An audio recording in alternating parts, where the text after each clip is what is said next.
सख्त सर्दी का मौसम था। वो सोने की तैयारी कर रहे थे कि अचानक उनकी बीवी के हाथ से पानी का बर्तन गिरकर टूट गया और पानी कमरे की छत पर फैल गया। इन्हें बहुत परेशानी हुई कि अब पानी नीचे टपकेगा और नीचे ठहरे मेहमान पर अगर पानी गिर गया तो उन्हें तकलीफ होगी। इन्होंने फौरन अपना लहाफ उठाया और इस पानी पर डाल दिया ताकि लहाफ पानी को जज़ब कर ले और पानी नीचे कमरे में ना टपके।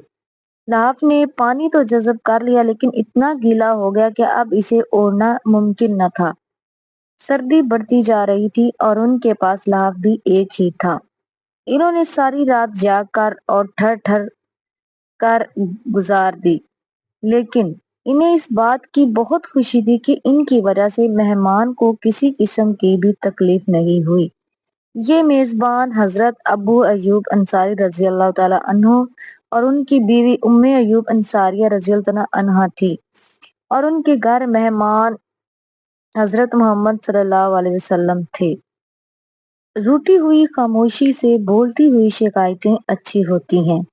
शिकायतें हो तो दिल का गुबार निकल जाता है। शिकायतें अगर खामोशी अख्तियार कर लें तो फासलों का सबब बन जाती हैं। वालिदैन का घर। खलील जिब्रान की ये तहरीर अंग्रेजी में लिखी गई थी। किसी ने उर्दू तर्जुमा किया और रुला दिया।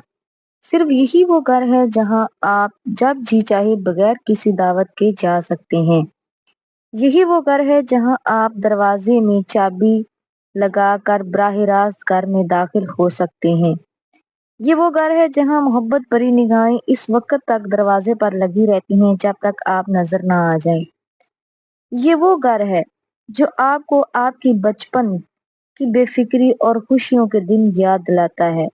ये वो घर है जहां आपकी मौजूदगी और माँ बाप के चेहरे पर मोहब्बत की नजर डालना बायसे बरकत और उनसे गुफ्तगू करना एजाज की बात है। ये वो घर है जहां आप न जाएं तो उस घर के मकीनों के दिल मुरझा जाते हैं। ये वो घर है जहां माँ बाप की सूरत में दो शम्में जल रही होती हैं ताकि आपकी दुनिया को रोशनी से जगमगाएं, आपकी जिंदगी को खुशी और मसरतों से भर दें। यही वो घर है जिस जहाँ का दस्तरखान खालिस मोहब्बतों से भरपूर और हर किस्म की मुनाफकत से पाक है। ये वो घर है जहाँ आपको हर किस्म की खुशियाँ और कहके मुयस्सर हैं। आह लोगों, इन घरों की अहमियत को पहचाने कबर इसके कि बहुत देर हो जाए। वो लोग बहुत खुशकिस्मत हैं जिनके पास वालिदैन के घर हैं। फकीर ने मालदार आदमी से कहा, अगर मुझे तुम्हारे घर में मौत आ जाए तो तुम मेरे साथ क्या सलूक करोगे? मालदार आदमी, तुम्हें कफन देकर दफना दूंगा।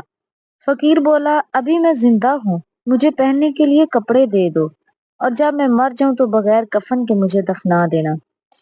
ये हम लोगों में से बहुत से अफराद की दास्तां है कि जब तक हम जिंदा हैं एक दूसरे की कदर नहीं करते, लेकिन मरने के बाद एक दूसरे के लिए आगे बढ़ बढ़ कर नेकियां करने लगते हैं।